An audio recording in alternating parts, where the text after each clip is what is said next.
Hi everyone. Okay, so thanks for checking out my video. The past couple lessons we're talking about a two-gene model where one gene activates the expression of another gene. So now we're going to talk about something kind of similar, which will be a two-gene model where one gene represses the expression of another gene. Okay, so let's get started. So, like usual, we'll just start with our DNA here, and then one gene here and another here. And then each gene codes for a protein.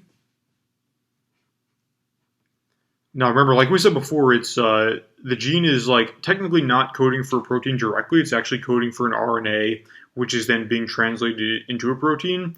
But for our model, we're making this simplification where we're just sort of doing the RNA step all in just this one step.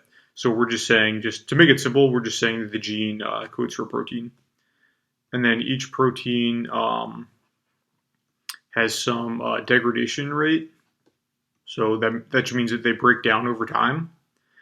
And then, okay, so in the last couple lessons, we're talking about the situation where gene 1 facilitates the expression of gene 2.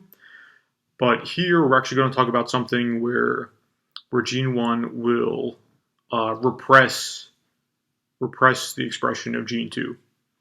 So this can happen by a couple different mechanisms. Like one mechanism, for example, is if this is doing something to block the promoter region of gene 2 so that RNA polymerase can't attach to it or has more difficulty attaching. So that's one possible mechanism, but there are many different mechanisms that this can happen. But yeah, so the important thing is that gene 1 is repressing the expression of gene 2. Okay, so let's take a look at the math. Okay, so this is the system of ODEs we're going to use for the two-gene repression model. So as you can see, it's very, very similar to the two-gene activation model, but there's one small but really important difference in the Hill function. But okay, so let's just go through term by term and just kind of review some of the stuff.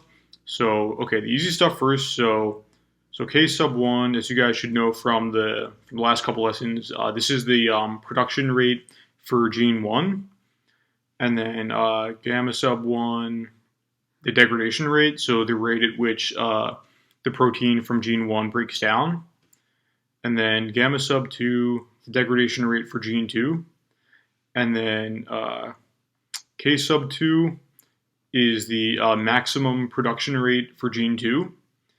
And then, just like the activation model, we have a Hill function here.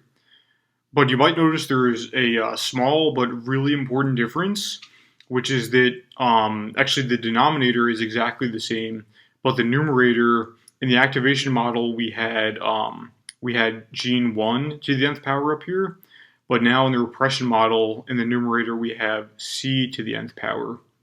So let's talk about why that's important. So let's just we'll sort of talk about the edge cases again.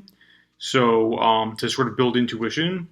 So what will happen when we have 0 of gene 1?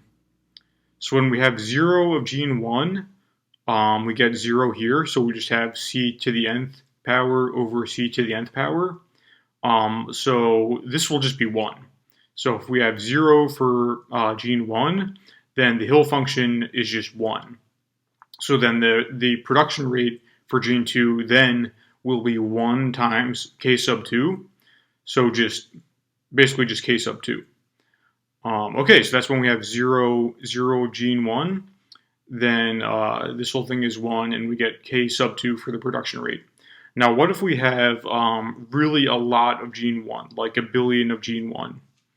Then we have some constant that's less than a billion over a very, very large number. So as you can see, like this, as g sub 1 gets larger and larger, this whole thing will approach 0. So like with the activation case, how it approached 1 but never actually reached 1, in the repression case, as we get more and more of gene 1, this will approach 0 but never actually reach 0. But it'll be less and less the more we get of gene 1. So then we'll get some like very, very small number times k sub 2. But at some point it'll basically almost just be 0. And so we can look at it like graphically again.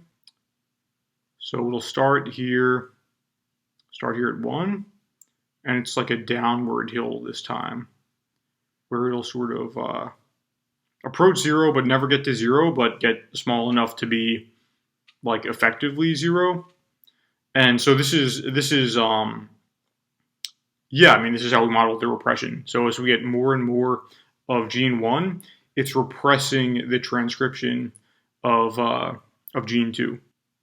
Yeah, so I mean, I guess that's basically it for this lesson. So next lesson, we're going to cover how to actually program a simulation of this. And then in the future, now that you guys know about activation and repression in 2-gene models, now we have kind of like the basic tools we need to begin to talk about more complex gene networks, where just many different genes will be activating and repressing each other.